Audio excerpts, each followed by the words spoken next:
Bendiciones, amado pueblo de Dios, Iglesia de Jesucristo. Un saludo especial para cada líder, para cada asistente, para cada anfitrión, para cada persona que hace parte de la Iglesia Cristiana Cuadrangular, para aquellos amigos que me pueden ver y me pueden escuchar a través de este video.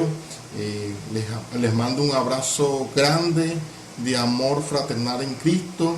Y bueno, quiero en esta mañana compartir con ustedes una palabra que me gusta mucho, que está en el libro de Isaías capítulo 6 versículo 1, Isaías capítulo 6 versículo 1, y dice así: en el año que murió el rey Usías, vi yo al Señor sentado sobre un trono alto y sublime, y sus faldas llenaban el templo. Por encima de él habían serafines, cada uno tenía 6 alas, con 2 cubrían su rostro, con 2 cubrían sus pies, y con 2 volaban. Y el uno al otro daba voces diciendo: Santo, Santo, Santo es Jehová de los ejércitos. Toda la tierra está llena de su gloria. Los quiciales de las puertas se estremecieron con la voz del que clamaba, y la casa se llenó de humo. Entonces dije: ay de mí, que soy muerto, porque siendo hombre inmundo de labios y habitando en medio del pueblo que tiene labios inmundos, han visto mis ojos al Rey Jehová de los ejércitos. Gloria al Señor por su palabra. Este es uno de los textos más hermosos que tiene el libro de Isaías. Es una de las palabras más bellas que tiene la Biblia. Y me gusta mucho precisamente porque en un momento de oscuridad nacional, en un momento de oscuridad que vivía la nación de Judá, precisamente en ese instante de oscuridad es cuando Isaías recibe una visión gloriosa de parte de Dios.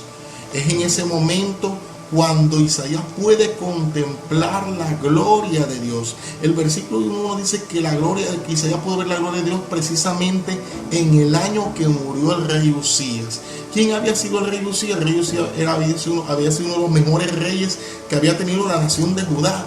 Durante el reinado de Usías, la nación de Judá había prosperado económicamente de forma sorprendente, militarmente, políticamente. Este era un rey extraordinario.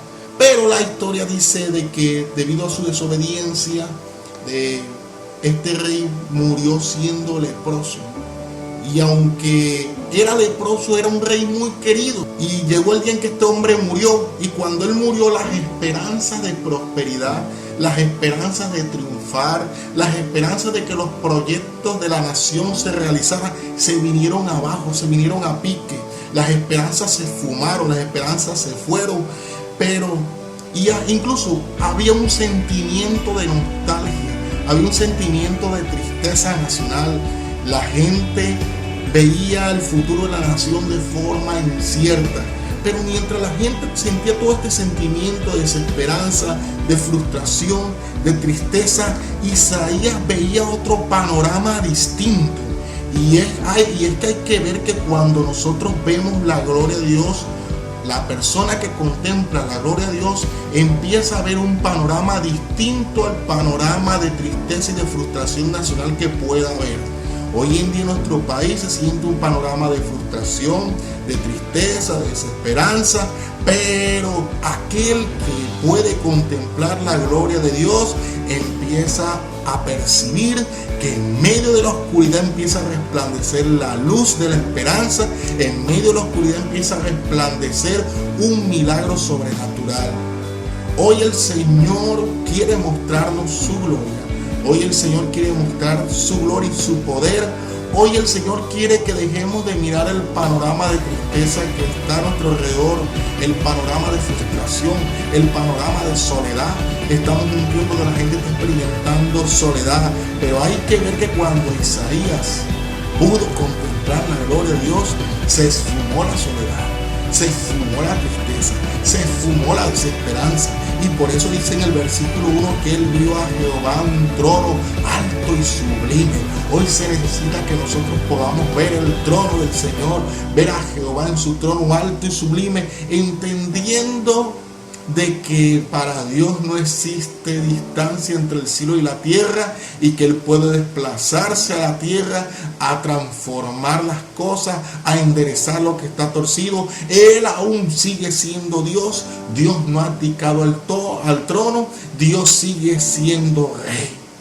Me gusta el versículo 2 que nos dice exactamente lo que tenemos que hacer en panoramas de tristeza nacional y en panoramas de angustia o de frustración nacional o de estancamiento nacional o internacional, porque se habla hoy en día de que a nivel internacional estamos viviendo una recesión económica como nunca antes se ha visto desde mucho antes de la Segunda Guerra Mundial.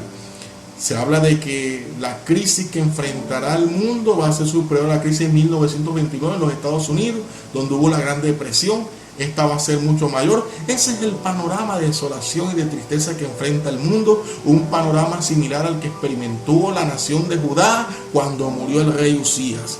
Pero dice la palabra del Señor que Isaías se encontraba en el templo en ese momento y dice que las faldas de Dios, las faldas de Jehová llenaron el templo, y dice que por encima de él habían serafines, y los serafines decían: Santo, santo es el Señor, santo, santo Jehová de los ejércitos, toda la tierra está llena de su gloria. Hay que ver que toda la tierra está llena de la gloria del Señor, que aún en los momentos de oscuridad la gloria de Dios no se ha apartado de la tierra. Y aquí en este versículo 2 está exactamente lo que como pueblo de Dios tenemos que hacer.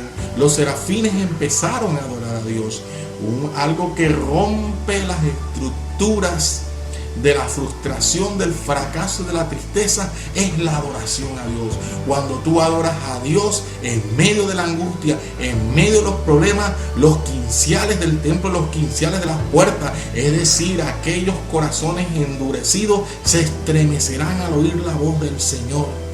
Dice el versículo 4: y los quinciales de las puertas se estremecieron con la voz del que clamaba, y la casa se llenó de humo. Hoy tu casa, mi hermano, se llena de la oración. Hoy tu casa se llena del poder del Espíritu Santo. Hoy tu casa se llena de la gloria del Señor. Hoy sobre tu casa viene un temblor de bendición, viene un temblor de gloria, así como tembló el templo cuando Isaías vio a Jehová sentado en el trono. Sobre tu vida viene un temblor de bendición, viene un temblor de gloria. Dice el versículo 5 que esa situación que vivió Isaías en ese momento de ver la gloria del Señor hizo que Isaías se preocupara por su estado espiritual. Este es un tiempo donde usted y yo tenemos que preocuparnos por nuestro estado espiritual. Si hay algo en lo que tú le has estado fallando al Señor, si hay algo que tú sabes que tienes que cambiar al Señor, este es el tiempo donde Dios quiere purificar, Dios quiere limpiar tu corazón, Dios quiere limpiar tu vida, y tú le puedes decir al Señor: Padre, limpia mi corazón, limpia mi alma, yo quiero servirte, yo quiero ser un instrumento en tus manos. Dice el versículo 6 que uno de los serafines colocó un carbón encendido en los labios de Isaías y le fue quitado su culpa y limpio su pecado. Dice el versículo 7. Entonces el Señor quiere en este tiempo, lo segundo que quiere en este tiempo es que tú y yo nos purifiquemos, que tú y yo dejemos atrás ese hombre viejo, si ellos con lo cual tú has venido luchando. Hoy el Señor te dice que yo corto esa maldición que te tiene todo el pecado. Hoy eres un hombre libre en el nombre poderoso de Jesucristo. Me gusta el versículo 8. Dice: después una voz del Señor que decía: ¿a quién enviaré? ¿Y quién irá por nosotros? Hay que ver que aquí está hablando el Padre, el Hijo y el Espíritu Santo. Y dice la Biblia que Isaías respondió: heme aquí, envíame a mí. Este es el tiempo donde Dios quiere usarte, mi hermano. Este es el tiempo donde Dios quiere que como iglesia nosotros extendamos mucho más la palabra del Señor.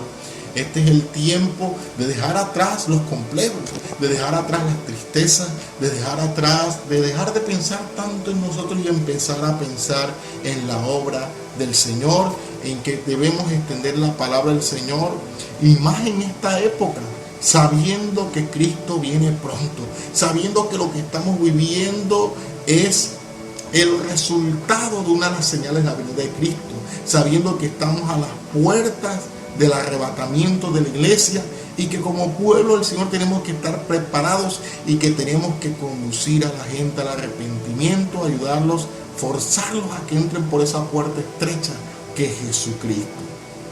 Bien, mis hermanos, esta es la palabra de reflexión que quería traer para ustedes. decirles que cuando nosotros nos llenamos de la gloria de Dios, nuestro panorama cambia. Por eso el mensaje, el título del mensaje se llama de la siguiente manera: un cambio de panorama por la gloria de Dios. Bien, vamos a orar. Padre Celestial, Soberano, Señor, te damos gracias por esta palabra que nos has regalado, Señor. Hoy declaro que viene un nuevo panorama de bendición, Señor, para mis hermanos, para las personas, Señor, que están viendo este video, para aquellos, Señor, que han creído en tu palabra, para aquellos que se han aferrado a ti, Señor, en este tiempo de dificultad que enfrenta nuestra ciudad, que enfrenta nuestro país, que enfrenta el mundo. En esta hora, en el nombre poderoso suyo, declaro que tu gloria desciende sobre la vida de ellos, que tu gloria desciende sobre Colombia, que tu gloria desciende sobre Valledupar, que tu gloria desciende sobre el mundo, y que viene un nuevo panorama de bendición para cada persona, Señor, en el nombre de Jesús. Padre, que tu gloria rompe ahora, Señor, todo virus, que tu gloria rompe ahora toda tristeza. Si tú te has sentido triste, mi hermano, en estos días, hoy la gloria del Señor te toca donde estás y empiezas a experimentar la alegría de la gloria de Dios. Así como Isaías empezó a alegrarse cuando sintió la gloria de Dios, hoy tú te alegrarás en el nombre poderoso de Jesús y dirás: grandes cosas ha hecho el Señor, y estarás alegre, mi hermano. Dios te bendiga en esta mañana, y recuerda, Jehová está en el trono, Él no ha abdicado, Él aún sigue siendo tu Dios y mi Dios. Bendiciones a todos, Dios les guarde.